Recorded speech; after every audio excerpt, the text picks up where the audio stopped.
Dai suoi occhi sono scese lacrime piene di commozione, un pianto rotto in gola almeno in un paio di circostanze. Un Eugenio Dorsi provato ma non rassegnato, quello che ieri sera si è presentato nell'aula Silvia Pellegrino per affrontare il Consiglio provinciale, per riferire, così come richiesto da qualche forza politica, sulla sua vicenda giudiziaria che lo vede coinvolto nelle vesti di presidente della provincia.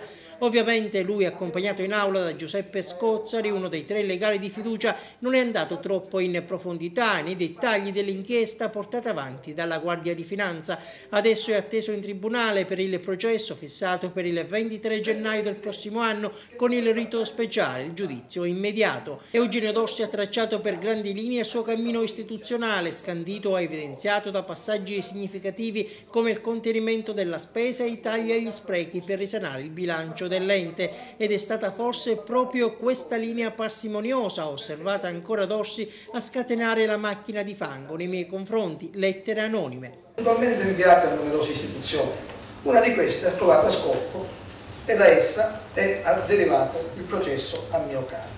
L'ultimo messaggio di qualche giorno fa, una cartolina di Palma con minacce, e sul quadro accusatorio messo in piedi dalla procura si è limitato a dire che lui ha la coscienza a posto, ha fiducia nell'autorità giudiziaria, anche se inevitabilmente l'apertura del procedimento sta rappresentando un incubo per me e per la mia famiglia, ha spiegato, ma ne uscirò pulito, e vuole rassicurare anche la gente, i cittadini. Hanno votato una persona onesta, una persona per bene, una persona corretta, che oggi queste cose li deve dimostrare e debbono essere decise da un'aula del tribunale. E in aula il Presidente ha voluto leggere una lettera scritta dagli uomini della sua scorta. Quelle persone con cui lei vive giorno per giorno le vogliono veramente bene.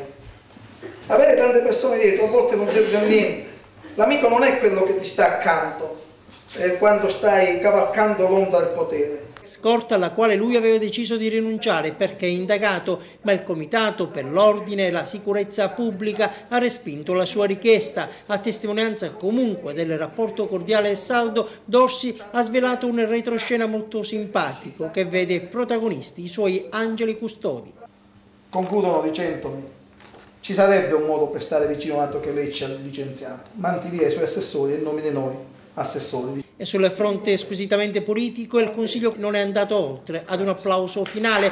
Nessun intervento di reazione ha fatto seguito alle dichiarazioni di Dorsi, e lui Dorsi lo legge come un atto di complicità, ma a scanso di equivoci si è affrettato subito a chiarire. Nel senso, non complicità intesa in quella maniera, ma di grande complicità emotiva, perché i consiglieri che mi conoscono e che sanno che persona sono condividono che le mie azioni amministrative, peraltro ci sono dati inconfutabili sulle mie attività amministrative, no? E siccome il Consiglio provinciale è stato insieme a me artefice di tanti processi positivi, evidentemente hanno condiviso totalmente le mie affermazioni.